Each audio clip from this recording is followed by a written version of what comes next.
ఆషాఢ శుద్ధ పాడ్యమి నుంచి ఆషాఢ శుద్ధ నవమి వరకు గల తిథుల రాత్రి సమయంలో వారాహి అమ్మవారిని పూజిస్తారు. వీటిని గుప్త నవరాత్రులు అంటారు. శ్రీ విద్యా సంప్రదాయంలో గల 4 ముఖ్య నవరాత్రులలో ఆషాఢంలో వచ్చే వారాహి నవరాత్రి ఒకటి.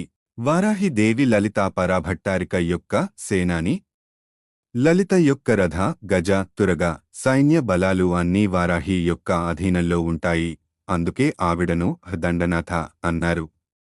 లలితా పరమేశ్వరి యొక్క 5 పుష్పబాణాల నుండి ఉద్భవించిన శక్తుల వరాహతో ఆవిర్భవించిన శక్తి శ్రీ మహావారాహి దేవి. లలితాదేవి సైన్యానికి ఆమె సర్వ సైన్యాధ్యక్షురాలు. ఆమెకు ప్రత్యేక రథం ఉంది. దాని పేరు కిరిచక్రం. ఆ రథాన్ని 1000 వరాహాలు లాగుతాయి. రథసారథి పేరు స్తంభినిదేవి. ఆమె రథంలో దేవతా గణమంతా కొలువై ఉంటుంది. ముఖ్యంగా ఆయుర్వేద మూలపురుషుడైన ధన్వంతరి